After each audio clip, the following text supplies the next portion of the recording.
नमोस्तु महाराज जी।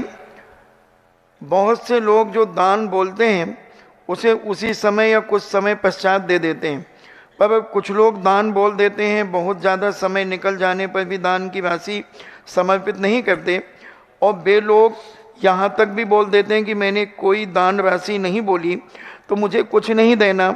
ऐसे लोगों को कौन से पाप कर्म का बंध होगा? कल के दिन उनके कोई पूजा पाठ करेंगे और उनका संकट दूर नहीं होगा। वे कहेंगे भगवान मैंने ये पूजा कर ली थी, क्यों नहीं हुआ? बोले मुझे याद ही नहीं तूने पूजा की थी कि नहीं की थी। वो सब टिट फॉर टैट है। जैसा तुम धर्म क्षेत्र में बेईमान बनोगे, धर्म तुम्हारे लिए भी उसी प्रकार का व्यवहार करेगा। जब भी दो संबंध होते हैं तो एक तरफ से नहीं टूटता, दोनों तरफ से टूटता है।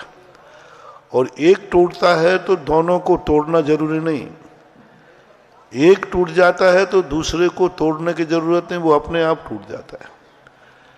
तो मैंने आज प्रातःकाल कहा था ना, धार्मिक क्रिया करते समय छोड़ते समय ये भाव करना चाहिए नुकसान किसको है।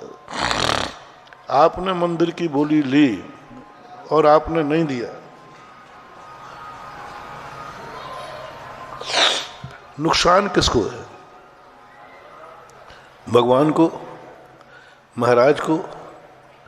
नुकसान तुम्हारे लिए। किसान में खेत में गेहूं नहीं बोया, अनाज बीज नहीं बोया, तो नुकसान किसको? खेत को है कि किसान को? अब आप कहो खेत को नुकसान है, तो खेत कहता मुझे क्या फर्क पड़ने वाला, वो तो और नहीं वो तो। जैसे खेत में बोने वाला है तो बोने वाले नहीं बोलेगा तो किसान को हानि है। से धर्म क्षेत्र ऐसा ही है। दान बोला है में लाभ है, नहीं दोगे तो तुम्हें हानि है। भगवान को कोई हानि होने वाली नहीं। हमने भगवान का अभिषेक नहीं किया, भगवान को क्या नुकसान है? नुकसान तो, और वो व्यक्ति मूर्ख कहलाता है जो अपना नुकसान स्वयं के हाथों से करता है। जिसके पास खेत हो और वो किसान बीज न बोवे, उससे बड़ा मूर्ख कौन होगा? कौन होगा मूर्ख?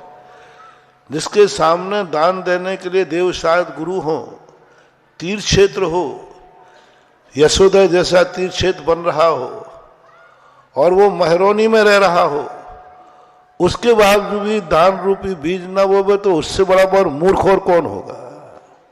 नुकसान किसका है? तीर्थ तो बनता है, बनेगा, और भगवान को इससे कोई फर्क पड़े।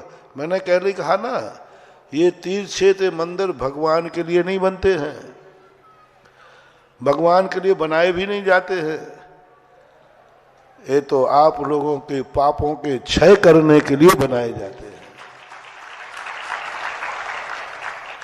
दान जो दिया जाता है मंदिर को नहीं दिया जाता, अपने स्वयं की श्री वृद्धि के लिए दिया जाता है। किसान गेहूं खेत के लिए कभी नहीं बोता है, अपने भंडार भरने के लिए बोता है।